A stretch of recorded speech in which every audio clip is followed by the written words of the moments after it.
Okay, so today we're diving deep into TikTok. TikTok, yeah. And its future. It's a big one. It's a big one, yeah. And we've got court rulings and national security concerns. A lot of stuff. Yeah, free speech debates, all this kind of stuff coming out. Yeah, it's fascinating because you see the intersection of tech and politics. Yeah. Global politics even. So for sure. It's not just about an app, it's about Right. the whole digital age and how we're figuring this stuff out. Exactly. And so we've got this stack of articles here Yeah. about TikTok's legal battles in the U.S. right now. Mm-hmm. And I think, we just want to extract those key takeaways Yeah. so that everybody can understand what's at stake here. Absolutely.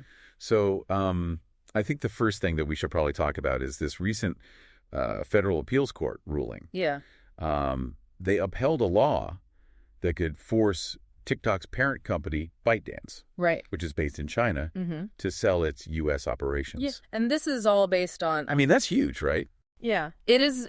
This is based on national security concerns Right. that the Justice Department has. Okay, so let's unpack that a little bit. What kind of national security concerns are we talking about here? So basically, the fear is that the Chinese government could access user data Okay. or even exert influence through the app. Okay, so what kind of influence? I mean, what are we talking about? So think about it. They could potentially get access to user profiles, browsing history, location data, Wow. all this kind of stuff. And they could use that for...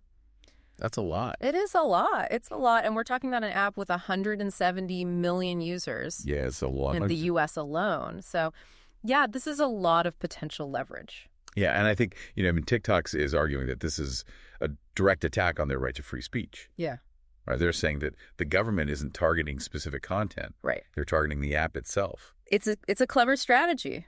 What do you make of that argument? Well, they're basically saying this is an attack on the platform, not on any specific content. Right. And I think it raises these interesting questions about, how we define free speech Right. in the digital age. Is an app a form of speech? Right.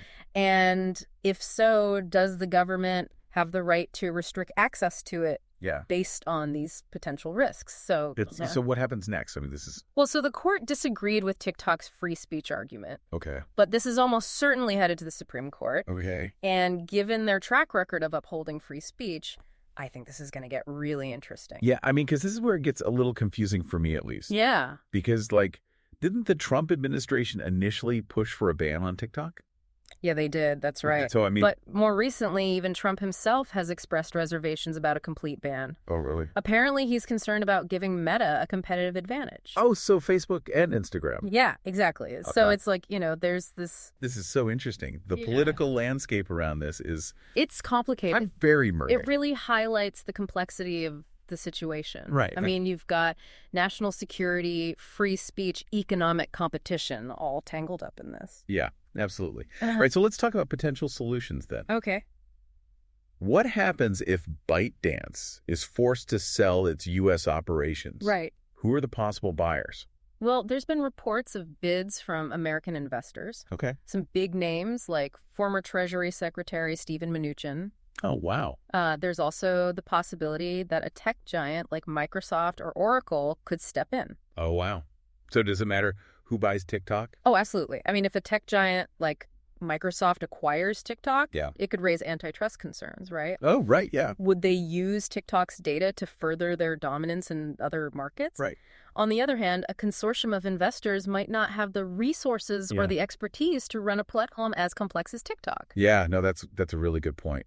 I mean, this case just really highlights how much power these tech companies have It does. and just the difficult choices we face as a society. Yeah, and at its core, this isn't just about TikTok. It's Uh-huh. about these broader questions of data privacy, national security, the role of technology in our lives. Right. Where do we draw the lines? Yeah. Where do we draw the lines? How do we balance these competing interests? Right. These are questions we're going to be grappling with for years to come. Absolutely. Yeah. I mean, this is a window into the future of the internet, It is. and it's a little unsettling. Yeah, and the decisions we make today will have ripple effects for years to come. Yeah. It's something we all need to be paying attention to. Couldn't have said it better myself. So, Yeah. listener, Yeah. what do you think? Where do you stand on this? What do you think the ideal outcome would be? Yeah. There's no easy answer here, but it's a conversation worth having. Absolutely. So thanks for diving deep with us. Yeah, thanks for listening, everybody.